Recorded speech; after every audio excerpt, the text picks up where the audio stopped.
بسم اللہ الرحمن الرحیم۔ السلام علیکم۔ پروگرام الکلام میں خوش آمدید۔ میں ہوں آپ کا میزبان محمد شعیب رضا۔ ناظرین کرام، یہ پروگرام جو سٹی نیوز نیٹ ورک کو ادارہ فکر جدید کے اشتراک سے شروع کیا گیا ہے، اس کے پہلے حصہ میں ہم قرآن کریم کی کچھ آیات کو سمجھنے کی کوشش کرتے ہیں اور اس کے ساتھ ساتھ کچھ بہت اہم سوالات کو پروگرام کا حصہ بناتے ہیں۔ حسب سابق ہمارے ساتھ شریک گفتگو ہیں جناب محمد امانت رسول صاحب۔ مولانا صاحب بہت شکریہ آپ کے وقت کا۔ میری معاونت کے لیے موجود ہے احمد بلال۔ تھینک یو سو مچ بلال۔ ناظرین کرام، آپ کی سکرین پہ ہمارا واٹس ایپ نمبر آ رہا ہوگا، آپ اپنے سوالات ہمیں بھیج سکتے ہیں، ہم انشاءاللہ آپ کے سوالات کو ضرور ایڈریس کریں گے۔ امانت صاحب، ہم گفتگو کر رہے تھے سورۃ الشعراء کی آیت نمبر 109 پہ، ہاں جی، کہ جس میں حضرت نوح علیہ السلام اپنی قوم کو مخاطب کر کے یہ کہہ رہے ہیں کہ میں یہ جو تم تک پیغام پہنچا رہا ہوں، تبلیغ کر رہا ہوں، اس پہ میں کوئی اجر تم سے کوئی جو ہے نا وہ طلب نہیں کرتا، بلکہ میرا اجر تو میرے خدا کے پاس ہے، اللہ کے پاس ہے۔ آپ اس آیت سے شروع کیجئے گا۔ بسم اللہ الرحمن الرحیم۔ اس سے آگے پھر یہ فرمایا فاتقوا اللہ واطیعون۔ اب یہ تقویٰ تیسری مرتبہ یہاں استعمال ہوا ہے انہی آیات کے اندر، انہی میں۔ یعنی حضرت نوح علیہ السلام نے پہلے کہا کہ بھئی کیا تم متقی نہیں بنتے، کیا تقویٰ نہیں اختیار کرتے؟ پھر اس کے بعد فرمایا کہ اللہ کا تقویٰ اختیار کرو اور میری فرما برداری کرو۔ اب دوبارہ یہ فرمایا کہ اللہ کا تقویٰ اختیار کرو اور میری فرما برداری کرو۔ اب یہاں پر جو حکمت سمجھ آتی ہے نا، تکرار ہے، وہ یہ ہے کہ اس قوم کو ضرورت تھی اس کی کہ وہ اپنی عملی زندگی کی جو خرابیاں ہیں ان کو دور کریں۔ اچھا، جو ان میں تکبر ہے، فخر ہے اور غرور ہے، اور جو معاشرتی طور پر جو ان کا رہن سہن ہے اس کو درست کرنے کی ضرورت ہے۔ تو بار بار پھر تقویٰ کا کہا گیا کہ اللہ کا تقویٰ اختیار کرو۔ اب دیکھیے اس قوم کا جواب کیا ہے۔ کہا قالو، انہوں نے انؤمن لک، کیا ہم تجھ پہ ایمان لائیں، واتبعک الارذلون، جبکہ تیری جو پیروی کرتے ہیں نا وہ رذیل لوگوں نے تیری پیروی کی یا وہ لوگ کرتے ہیں۔ ارذل یعنی کمزور، کم تر، حقیر جو لوگ ہیں یہ تیری پیروی کرتے ہیں۔ حضرت نوح علیہ السلام سے یہ کہا۔ قرآن مجید میں ایک مقام پر حضرت نوح علیہ السلام ہی کے حوالے سے کہا کہ قال الملأ الذین استکبروا من قومی ما نراک الا بشرا مثلنا، کہ ہم تو صرف تجھے دیکھتے ہیں کہ تو ہمارے جیسا ایک بشر ہے، ایک انسان ہے۔ ایک تو یہ چیز، وَمَا نَرَاكَ اتَّبَعَكَ إِلَّا الَّذِينَ هُمْ أَرَاذِلُونَ بَادِيَ الرَّأْيِ، اور ہم یہ دیکھتے ہیں کہ تیری جو پیروی کرتے ہیں یہ بس سرسری طور پر یہ وہ لوگ ہیں کہ جو رذیل، یعنی ان کے اندر کوئی ڈیپتھ نہیں ہے، کوئی ان کو سمجھ نہیں ہے، یہ ارذل لوگ ہیں۔ وَمَا نَرَاكَ اتَّبَعَكَ، یعنی ہم کہہ سکتے ہیں سطحی جو افراد ہوتے ہیں، یعنی کم تر لوگ، معاشرے میں جیسے کم تر لوگ ہوتے ہیں جن کو سٹیٹس کے لحاظ سے جو کہا جاتا ہے کہ یہ کم ہے، تو وہ ایمان لاتے ہیں تم پر، اور بادی رائے بھی ہیں، یعنی کوئی ان کی کوئی رائے نہیں ہے، کوئی بس سطحی سی بات ہے، سرسری سی، جس انداز سے وہ لوگ نظر آتے ہیں اسی طرح وہ تجھ پر ایمان لے آئے ہیں۔ اب دیکھیے یہاں پر دو باتیں ہیں حضرت نوح علیہ السلام، ایک تو بشر، حضرت نوح علیہ السلام سے کہا بھی تم ہمارے جیسے بشر ہو، یعنی وہ خیال یہ کرتے تھے کوئی نبی اور رسول ہوگا تو کوئی علیحدہ کوئی اس کی شخصیت ہوگی، علیحدہ کوئی چیز۔ بالکل۔ اب ان کا جو معیار تھا، شاید وہ خیال یہ کرتے ہیں کہ بھئی جیسے ہمارا ایک سٹیٹس ہے تو رسول وہ ہوگا جس کا بہت بڑا سٹیٹس ہوگا، یعنی دولت بے انتہا ہوگی، بڑا اقتدار ہوگا، کوئی بڑے قبیلے کا سردار۔ ہاں، آئیڈیلائز جیسے لوگ کرتے ہیں، قبیلے کے بڑے تو ہوتے ہی ہیں یعنی پیغمبر، لیکن جیسے ایک آئیڈیلائز انسان کرتا ہے نا، ٹھیک ہے، کہ جس کو ہم ایک سپر مین یا سپرفیشل طریقے سے ہم سوچتے ہیں کسی کے بارے میں، تو پیغمبر کے بارے میں ان کا یہی خیال تھا۔ اور انکار کرنے کی وجہ کیا ہوتی تھی؟ بھئی یہ تو ہماری طرح کھاتا ہے پیتا ہے، بازاروں میں پھرتا ہے۔ تو یہ اللہ کی طرف سے بڑا امتحان یہ ہوتا ہے، آزمائش ہوتی ہے۔ اچھا، اب اس کے بعد اگر آپ اجازت دیں تو یا جی آپ پڑھ لیں، ایک سوال اس پہ تھا، وہ پہلے ہم کر لیں۔ اچھا، یہی چیز رسول اللہ صلی اللہ علیہ وآلہ وسلم کو بھی تو کہی جا رہی تھی نا اس وقت جب قرآن نازل ہو رہا تھا اور آپ پیغام اللہ رب العزت کا لوگوں تک پہنچا رہے تھے، تو اس وقت بھی یہ کہا جا رہا تھا کہ یہ بلال حبشی ہیں، یہ صہیب رومی ہیں، ان کو جو ہے نا وہ اپنے پاس سے اٹھا دیں اور یہ اگر تو دور ہو جائیں گے تو پھر آ کے ہم جو ہے نا بیٹھ جائیں گے. تو یہ اسی طرح کی مماثلت ہے جس طرح کی رسول اللہ صلی اللہ علیہ وآلہ قرآن مجید نے سورۃ الکہف ہے، سورۃ الانعام ہے، وہاں پر اس بات کو بیان کیا جس طرف آپ اشارہ کر رہے ہیں. لیکن قرآن کا اسلوب ذرا مختلف ہو جاتا ہے. یعنی قرآن یہ کہہ رہا ہے وَاصْبِرْ نَفْسَكَ مَعَ الَّذِينَ يَدْعُونَ رَبَّهُمْ بِالْغَدَاةِ وَالْعَشِيِّ يُرِيدُونَ وَجْهَهُ، کہ آپ اپنے نفس کو یعنی اپنے آپ کو آپ روکے رکھیے ان کے ساتھ کہ جو دن رات اپنے رب کو پکارتے ہیں اور چاہتے ہیں اس کی رضا کو. وَلَا تَعْدُ عَيْنَاكَ عَنْهُمْ تُرِيدُ زِينَةَ الْحَيَاةِ الدُّنْيَا، کہ آپ ان سے اپنی نظروں کو مت ہٹائیے دنیا چاہتے ہوئے. اب رسول اللہ صلی اللہ علیہ وسلم سے جو یہ فرمایا جا رہا ہے وہ در حقیقت کفار کو، قریش کو یہ بات سنائی جا رہی ہے کہ اللہ اپنے پیغمبر کو یہ فرماتا ہے کہ بے شک یہ غریب ہیں، کمتر ہیں، جیسے بھی ہیں، لیکن ان میں خوبی کیا ہے؟ خوبی یہ کہ دن رات یہ اللہ کو پکارتے ہیں، اللہ کی عبادت کرتے ہیں. اور یہ جو عبادت کرتے ہیں، اللہ کو پکارتے ہیں، یہ در حقیقت اللہ کی رضا چاہتے ہوئے یہ سب کچھ کرتے ہیں. اب اس کے مقابل میں جو لوگ ہیں ان کے پاس کیا ہے؟ ان کے پاس نہ اخلاق ہے، نہ روحانیت، نہ دین، نہ کچھ. ان کے پاس ہے کیا؟ وہی چند سکے ہیں، اشرفیاں ہیں، دولت ہے، پیسہ ہے. تو کہا کہ دنیا کو چاہتے ہوئے، دنیا کی زندگی کو چاہتے ہوئے تو اے نبی صلی اللہ علیہ وسلم آپ ان سے اپنی نظریں نہ ہٹائیے. یہ رسول اللہ سے فرمایا. یعنی کہ قریش کے پاس یا کفار کے پاس ہے کیا سوائے اس کے کہ جو دنیا کے اگر کوئی مال اور دولت ہے وہی ان کے پاس، تھوڑا بہت جو بھی پیسہ ہے وہی ان کے پاس ہے، تو اسی پر وہ اترا رہے ہیں. تو یہ اسلوب قرآن نے مثال کے طور پر دیکھیے وَلَا تَطْرُدِ الَّذِينَ يَدْعُونَ رَبَّهُمْ بِالْغَدَاةِ وَالْعَشِيِّ يُرِيدُونَ وَجْهَهُ، یہاں پر بھی اسی بات کو کہ آپ ان سے دور نہ ہوئیے گا، ان کو اپنے سے دور نہ کریے گا. جو لوگ تمہارے قریب ہیں ان کو دور، کنہیں جو اپنے رب کو دن رات پکارتے ہیں، یاد کرتے ہیں اور اپنے رب کی رضا چاہتے ہیں، تو آپ ان کو اپنے سے دور نہ کیجیے گا. تو یہ قرآن پاک نے رسول اللہ صلی اللہ علیہ وسلم کو فرمایا اللہ تعالیٰ نے، تاکہ اس بات کو واضح کر دیا جائے کہ اللہ کے نزدیک جو قدر ہے نا کسی کی، وہ اس کے تقوی کی اور اس کے ایمان کی قدر ہے. اس کی قدر نہیں ہے کہ یہ ظاہر سے کتنا خوبصورت ہے، لباس کتنا اچھا پہنتا ہے، مال کتنا ہے.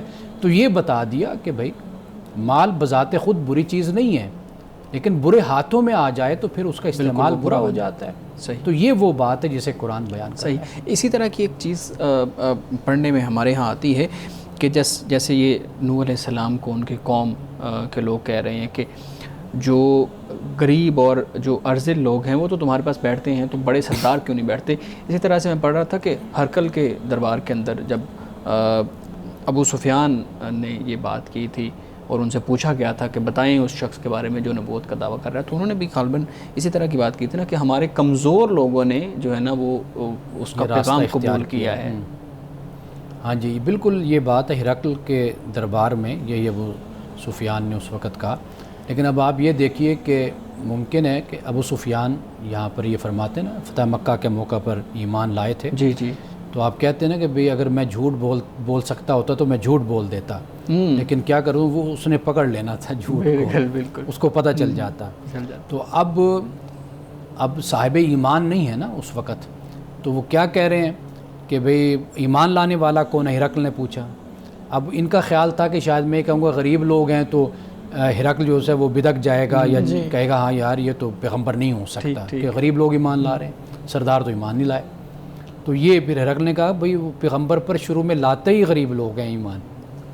تو یہ بھی ہرقل نے ایک نشانی کے طور پر نبوت کی اس کو بیان کیا. اچھا یہ جو ہم کہتے ہیں کہ کمزور اور غریب لوگ ایمان لاتے ہیں، وہ جس کو ہم پھر شعوری ایمان کہتے ہیں، پھر ذہن میں یہ بھی چیز آتی ہے نا کہ شعوری طور پہ تو پھر انہوں نے قبول نہیں کیا. پھر تو انہوں نے اس لیے قبول کیا ہے کہ ان کو ایک سیف سائیڈ مل رہی تھی، ایک طرف ظلم ہو رہا تھا، دوسری طرف ان کے لیے حقوق کی آواز کوئی اٹھا رہا تھا، ان کو پورا پراپر شہری ہونے کا کوئی ثبوت دے رہا تھا. تو انہوں نے اپنے ان حقوق کے تحفظ کے لیے اس کے پیغام کو قبول کیا ہے، شعوری طور پہ تو قبول نہیں کیا. نہیں، اگر مظلوم کسی حق کی آواز کو قبول کرتا ہے اس لیے کہ اسے یہ نظر آتا ہے کہ یہ شخص یا یہ آواز یا اس کا یہ میسج یہ ظلم کے خاتمے کے لیے ہے، ظلم کے خلاف ہے اور مظلوم کے ساتھ ہے، تو آپ کیا سمجھتے ہیں کہ وہ اپنے مفاد ہی کے لیے پھر قبول کرتا ہے؟ واضح بات ہے کہ کیا مظلوم کو، کیا غریب کو شعور نہیں ہوتا، اس کو سمجھ نہیں ہوتی کہ وہ یہ دیکھ رہا ہے کہ میں پس رہا ہوں، مجھ پر ظلم ہو رہا ہے، زیادتی ہو رہی ہے. بالکل تو یہ ظلم اور زیادتی تو حق کے خلاف ہے، یہ تو سراسر باطل ہے. تو یہ جو پیغمبر آیا ہے، یہ جو حق کی آواز لے کر آیا ہے، اللہ کے دین کی بات کر رہا ہے، جو دین ہمیں یہ بتا رہا ہے، اس دین میں تو کوئی بھی ظلم نہیں، کوئی زیادتی نہیں. اچھا، اس وقت کے جو پیشوا ہوتے ہیں اس زمانے کے، اور جو اس زمانے کے آپ کہہ لیجیے مذہبی لوگ ہوتے ہیں یا سیاسی لوگ ہوتے ہیں، وہ جو اقبال نے کہا کہ باقی نہ رہی تیری وہ آئینہ ضمیری، اے کشتہ سلطانی و ملائی و پیری. سلطان، ملا اور پیر کے ہاتھوں سے قتل کیے ہوئے انسان، تیری وہ روشن ضمیری تیری ختم ہو گئی ہے. ٹھیک ہے، یہ اقبال نے کہا. اب معاملہ یہ ہے کہ اگر اسی معاشرے میں مذہب کے نام پر بھی دھوکہ دیا جا رہا ہے، سلطان بھی دھوکہ دے رہا ہے، پیر بھی دھوکہ دے رہا ہے، جاگیردار بھی دھوکہ دے رہا ہے. اب ایک آواز اٹھتی ہے، وہ غریب اس آواز کو سنتا ہے، وہ کہتا ہے یہ ہے آواز. یہ جتنی آوازیں، یہ استحصال کی، ایکسپلوئٹیشن کی آوازیں ہیں، یہ آواز ہے جو عدل اور شعوری طور پہ سمجھ رہا ہے، شعوری طور پر ہی اس کو سمجھ رہا ہے نا. تو یہ علیحدہ بات ہے کہ ہم اور لوگ جب دیکھیں تو وہ کہیں گے جی یہاں مفاد تھا تو معاشی تھا تو اس لیے وہ اس کے پیچھے لگ گئے تھے. تو یہ ایک علیحدہ بات ہے. صحیح، لوگ ایسے تجزیے بھی کرتے ہی رہتے ہیں. بالکل. آگے آیات ہم پڑھتے ہیں لیکن ایک بریک لے لیں مولانا صاحب، پھر اس کے بعد. اچھا، آگے حضرت نوح علیہ السلام نے جو فرمایا ہے اس سے مزید بات واضح ہو جاتی ہے. فرمایا وما علمی بما کانوا یعملون. جب انہوں نے کہا نا کہ ہم تجھ پہ ایمان لائیں جبکہ تیرے جو پیروکار ہیں وہ تو کم تر لوگ ہیں، کمزور لوگ ہیں. تو اب حضرت نوح علیہ السلام نے کیا فرمایا؟ فرمایا وما علمی بما کانوا یعملون. مجھے کیا خبر کہ وہ کیا کرتے رہے ہیں. یعنی حضرت نوح علیہ السلام نے ان کا جواب کیا دیا ہے؟ جواب یہ دیا ہے عمل کا. یعنی ان کے کیا اعمال ہیں، کیا ہے، وہ مجھے اس سے کوئی خبر نہیں، مجھے اس کے بارے میں کوئی علم نہیں، کوئی پتہ نہیں وہ کیا کرتے. یعنی حضرت نوح علیہ السلام نے ان کی ذات پات، ان کی شکل و صورت، ان کا سٹیٹس اس کو نہیں ڈسکس کیا. بالکل. یہ بتا دیا کہ اصل جو معیار ہے وہ عمل کا معیار ہے. اگر ان کے اچھے عمل ہیں تو سبحان اللہ، ویلکم. اگر ان کا کردار اور ان کے اعمال اچھے نہیں ہیں، تمہارے جیسے ہیں وہ، تو پھر وہ قابل رد ہیں. تو یہ یہاں پر حضرت نوح علیہ السلام نے اسی بات کو، یعنی قرآن مجید نے جو ان اکرمکم عند اللہ اتقاکم جیسے فرمایا کہ اللہ کے ہاں عزت والا وہی ہے جو تم میں سے زیادہ متقی اور پرہیزگار ہے. یہ بات یہاں پر واضح ہو گئی کہ عمل، ایمان اور عمل صالح یہ بنیادی چیز ہے. آپ اپنی زبان سے 100 دفعہ ہم دعوے کرتے رہیں کہ ہم مومن ہیں، مسلمان ہیں، اور پھر ہمارا عمل اس کے خلاف ہو تو وہ اس کی نفی ہو جاتی ہے. تو لہٰذا ایمان اور عمل صالح یہ بنیاد ہے، یہ بنیادی چیز ہے.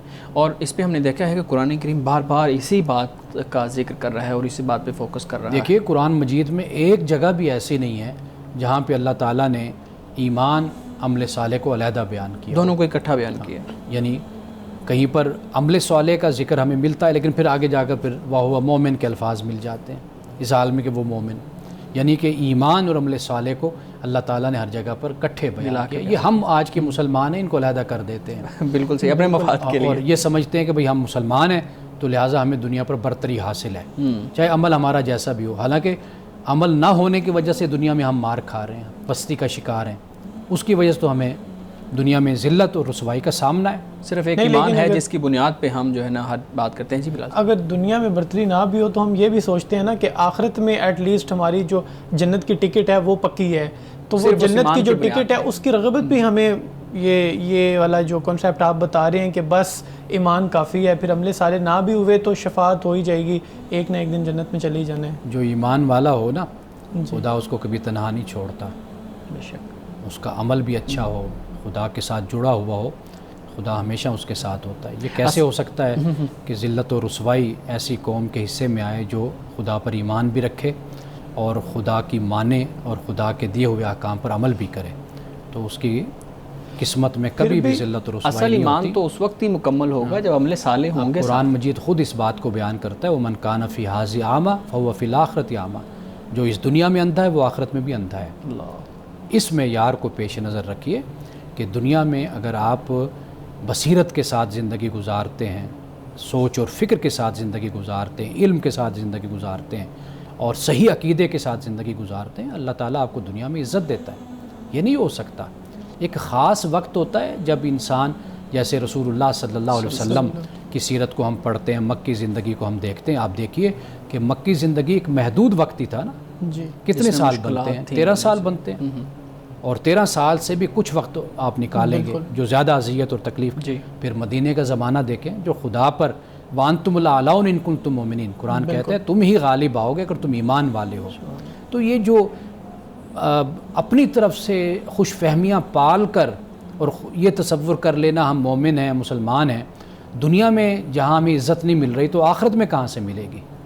تو اس لیے اس خوش فہمیوں کو, غلط فہمیوں کو ذہن سے نکال کر خدا کا جو بنایا ہوا معیار اور کرائیٹیریا ہے اس کو ہمیں اختیار کرنا چاہیے. سر یہ تو وہ اقوام ہیں مطلب جن کا ذکر قرآن نے کیا اور ان میں پیغمبر یا رسول تھے, مطلب ان کو اگر چھوڑ کر ہم آج ہی کی بات کر لیں تو آج نیشن سٹیٹس بن گئی ہیں, اور جو مسلم سٹیٹس ہیں, مسلم ریاستیں ہیں, وہ کہیں نہ کہیں مغلوب بھی ہیں, اور ہم اس طرح سے آزادانہ طور پر بات کر بھی نہیں سکتے, اپنی بات منوا بھی نہیں سکتے, ہم کہیں نہ کہیں مجبور بھی ہیں, غلام بھی ہیں.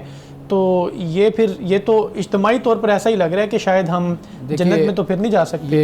یہ راہ فرار جی بالکل بلال صاحب بیان کر درمیان سے راستہ نکال کے, صرف یہ نہیں کہہ رہے, یہ تو صرف سوال کر رہے ہیں نا, تو سوال ان کا حق ہے, پورا کانسیپٹ ہے ہمارے معاشرے میں. میں تو بات کر رہا ہوں آپ اپنے داخلی معاشروں کی صورتحال کو دیکھ لیجئے کہ آپ اپنے بہن بھائیوں کو کتنا حق دیتے ہیں. جی ہمارے حکمران ریاست میں مسلمان ہی ہیں نا سب لوگ, چاہے حکومت میں ہیں, چاہے ریاست میں ہوں, چاہے اداروں میں ہوں, چاہے ہم اپنے ادارے قائم کرتے ہیں, ان اداروں میں آپ دیکھ لیجئے کہاں پر آپ کو عدل, کہاں پر انصاف, کہاں پر مساوات آپ کو نظر آتی ہے. پہلے اپنی خبر تو لیجئے نا, پھر بات کیجئے گا جی نیشن سٹیٹ بن گئی, دنیا کیا ہمارے ساتھ کر رہی ہے. پہلے اپنے آپ کو درست کیجئے, ایک اچھا مسلمان, ایک اچھا انسان بنائیے, اپنے معاشرے میں عدل اور انصاف کو رائج کیجئے. میں اپنے بھائیوں کو, آپ لوگوں کو آپ کے حقوق دوں, اپنے ادارے میں جو لوگ میرے ساتھ ہیں ان کا میں خیال کروں, میری یہ ذمہ داری ہے. میں لوکلی جو لیول ہے اس پر کام کرنے کے بجائے میں انٹرنیشنل لیول پہ باتیں شروع کر دیتا ہوں, اور دنیا میں انقلاب لانے کی کوشش میں لگ جاتا ہوں. جو بنیادی ہمارے کام ہیں ہم وہ تو پہلے کر لیں. صحیح. والد صاحب یہ ابھی بات ہو رہی تھی کہ یہ ارذل اور کمزور لوگ ہیں جو نوح علیہ السلام کے پاس موجود ہیں, تو اگر یہ اٹھ جائیں تو پھر ہم ایمان لے آئیں گے. اسی سے ایک چیز ذہن میں آتی ہے کہ ہم نے دیکھا ہے کہ جتنے انبیاء کا بھی ذکر ہم ابھی تک پڑھ چکے ہیں, زیادہ تر نے اپنے یعنی زیادہ تر جو اقوام ہیں انہوں نے اپنے رسول کے ساتھ یہی بات کی کہ یہ تو کمزور لوگ ہیں, اور رسول اللہ صلی اللہ علیہ وآلہ وسلم کی سیرت سے بھی ہمیں یہ چیز واضح طور پر نظر آتی ہے کہ لوگوں نے یہ مطالبہ کیا کہ ان کو اٹھا دیں, جو کمزور ہیں, جو غلام ہیں, ان کو آپ اپنے پاس سے اٹھا دیں. اور پھر یہ دیکھتے ہیں کہ ہر تہذیب کے اندر بھی جو نسلی تفاخر ہے, ریشل جو انیکوالٹی ہے وہ ہمیں نظر آتی ہے. تو ذہن میں یہ چیز آتی ہے کہ یہ شاید ایک فطری ہے انسان کے اندر یہ چیز کہ ایک فرق رکھنا اپنے اور دوسرے کا, اور اپنی آپ کو اعلیٰ سمجھنا, دوسرے کو ادنا سمجھنا, وہ چاہے اسٹیٹس کی بنیاد پہ ہے, وہ چاہے اکانومی کی بنیاد پہ ہے, وہ چاہے آپ کی ذات پات کی بنیاد پہ ہے. تو یہ کیا یہ فطری انسان کے اندر یہ چیز موجود ہے یا معاشرے نے یہ چیز بنا کے انسان کے ذہن میں ڈال دی ہے؟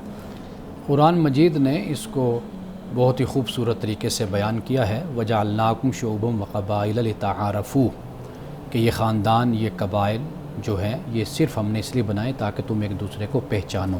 اچھا, تعارف کے لیے, ایک آئیڈینٹی کے لیے. ٹھیک ہے, یہ اس میں کوئی شک نہیں کہ فطرت کی بات ہے جو آپ نے کہا نا, فطری.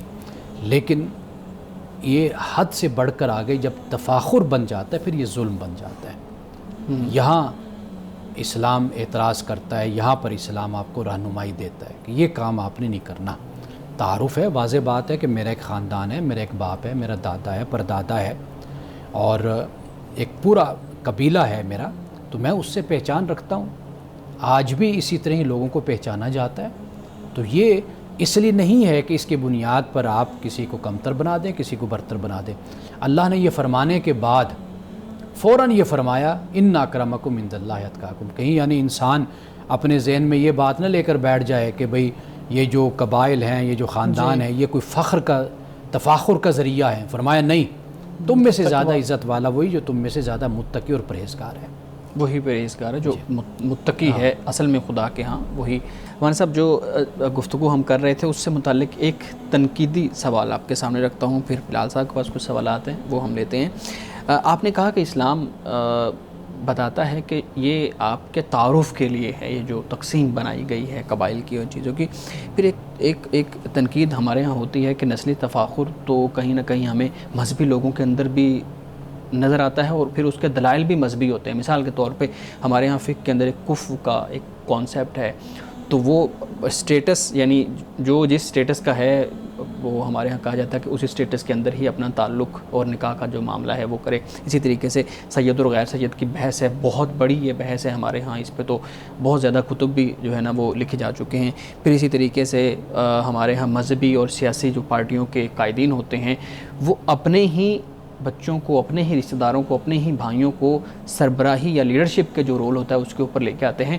تو یہ سارا کہیں نہ کہیں مذہب کے اس لینز میں یا اس امبریلا کے اندر ہو رہا ہوتا ہے. تو یہ تو پھر واقعی ہی ایسا لگتا ہے جیسے مذہب اس چیز کو سپورٹ کر رہا ہے. آپ نے ایک ہی سوال میں بہت کچھ جمع کر دیا، اور ان جزئیات کا آپس میں تعلق بھی نہیں بنتا. یعنی اگر آپ نے 3 باتیں ایک سوال میں کہی ہیں تو وہ بالکل علیحدہ علیحدہ باتیں ہو جاتی ہیں. اسلام کو اس سے کوئی غرض نہیں ہے کہ آپ کن گروہوں میں ہیں، آپ کن قبائل میں ہیں، کن خاندان میں ہیں. میں نے جیسے عرض کیا، اسلام کو وہاں پر اعتراض ہوگا اور اسلام آپ کو وہاں پر رہنمائی کرے گا کہ جہاں پر آپ ظلم کا ارتکاب کریں گے، کسی سے زیادتی کریں گے، جہاں پہ آپ اللہ کے حکم کی نافرمانی کریں گے، جہاں پہ تکبر کریں گے، غرور کا شکار ہوں گے. جہاں پہ آپ نے بات کی کفر کی، دیکھیے یہ ایک سماجی نظم ہے، ایک سماجی بندوبست ہے، ایک سماجی طریقہ ہے. اس سے ہرگز یہ نہیں ہوتا کہ کوئی کمتر ہے، کوئی برتر ہے. یہ اس لیے ہوتا ہے کہ تاکہ ازدواجی زندگی اچھی گزرے، خاندانی زندگی اچھی گزرے، طلاق کا ریشو کم ہو جائے، اور یہ بنیادی اس کا مقصد ہے. مثال کے طور پر آپ دیکھیے، ایک شخص ہے کہ جو بہت زیادہ مال اور دولت والا ہے، اگر وہ ایک ایسی لڑکی سے شادی کرتا ہے جو بہت ہی غریب اگر لڑکی ہے، جس کی پرورش غریب گھرانے میں ہوئی، آپ دیکھ لیجئے کہ وہاں پر پھر اس تفاوت کی وجہ سے بہت سے مسائل پیدا ہونا شروع ہو جاتے ہیں. یہاں پر کوئی بھی ایسی بات نہیں ہے، کوئی بھی تکبر کی بات نہیں ہے، کوئی ذات پات کی بات نہیں ہے. مسئلہ یہ ہوتا ہے کہ آپ نے ایڈجسٹ کرنا ہے، کمپیٹیبلٹی جس کو کہتے ہیں وہ ہوتی ہے، اس کو پیش نظر رکھنا ہوتا ہے. یہ آپ کا ایک سماجی تقاضا ہوتا ہے. اس سے ہرگز کسی کی تحقیر مقصود نہیں ہوتی. اس کو فقہاء نے کفاءات میں، مسئلہ کفر میں اس کو بڑی تفصیل کے ساتھ اس کو بیان کیا ہے. باقی جہاں تک سید اور غیر سید کی بات ہے، قرآن مجید اسلام کی تعلیم اس حوالے سے بالکل واضح ہے. معیار کیا ہے؟ وہ تقوی ہے. معیار کیا ہے؟ وہ کردار ہے، وہ اخلاق ہے، وہ ایمان ہے. اس بنیاد پر ایک طرف سید اپنے آپ کو کوئی کہنے والا شخص اگر وہ بے عمل ہے، بد کردار ہے، کوئی اس کی عزت نہیں ہے. اور جو ایک شخص ہے کہ جو غیر سید ہے لیکن با کردار ہے، با عمل ہے، اس کی عزت ہے اللہ کی نظر میں بھی، رسول کی نظر میں بھی، اور ہمارے مسلمانوں کی نظر میں بھی اسی کی عزت ہونی چاہیے. تیسری بات جو آپ نے کہی ہے اس پر میں یہ عرض کروں گا کہ اس معاملے میں بھی کوئی حرج نہیں. یہ بھی ایک سیاسی بندوبست ہوتا ہے. ہمارے معاشروں میں انتظامی معاملات ہوتے ہیں. اس پر بہت سے دلائل اور بہت سی گفتگو کی جا سکتی ہے. اس پر بھی کوئی ایسا مسئلہ نہیں ہے. آپ دیکھتے ہیں کہ آپ کا جو ایک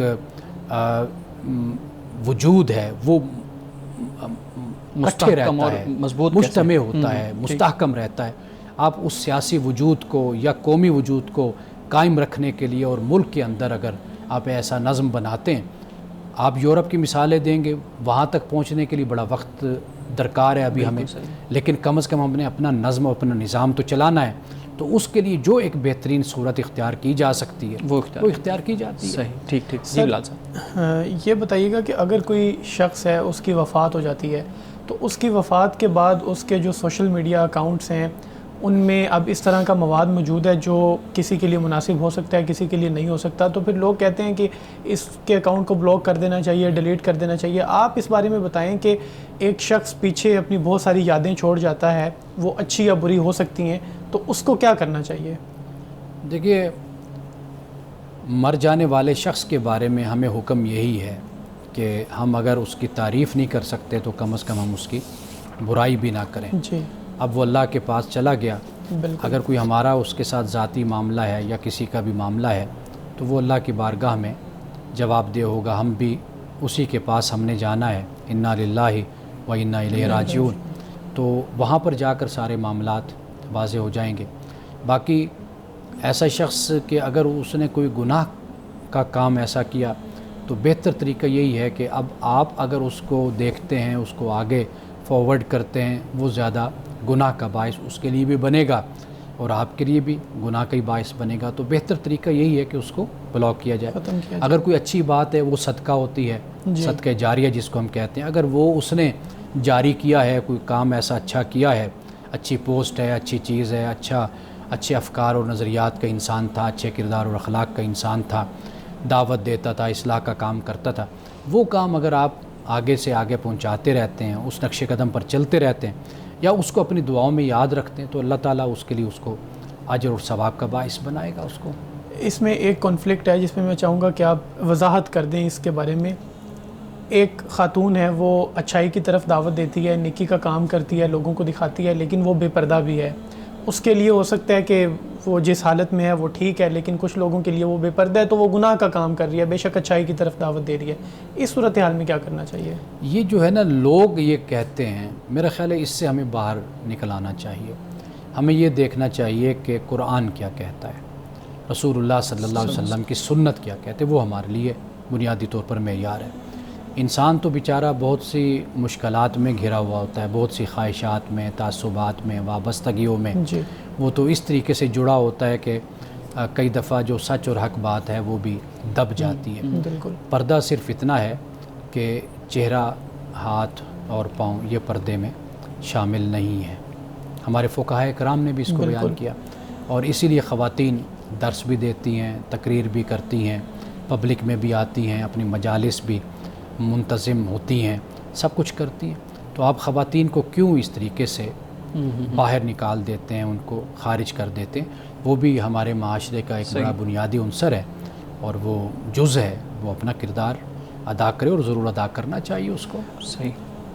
اگر کوئی شخص یہ کہتا ہے کہ مجھے مرنے کے بعد قبر میں نہ دفنایا جائے، وہ وصیت کر جاتا ہے کہ مجھے یعنی کچھ بھی میری لاش کے ساتھ کر دیا جائے، ایک یہ کہ اس کی لاش کو اس کی وصیت کے مطابق کیا جا سکتا ہے کچھ، یا ڈیکمپوز یا جو بھی طریقہ ہے، یا پھر اگر کوئی شخص یہ کہتا ہے کہ اس کی جو میت ہے اس کو سرد خانے میں بس ہمیشہ کے لیے رکھا جائے، جیسے وہ کرائے پر مل جاتے ہیں اور پھر جب بھی کوئی آ کے دیکھنا چاہے تو وہ اس کو دیکھ سکتا ہے، یہ بتائیے۔ اسلام کی جو تعلیم ہے وہ ہے دفن کرنے کی، منہا خلقناکم وفیہا نعیدکم ومنہا نخرجکم تارۃ اخری۔ جو خلاف اسلام، خلاف شریعت وصیت ہوتی ہے اس پر عمل نہیں ہوتا۔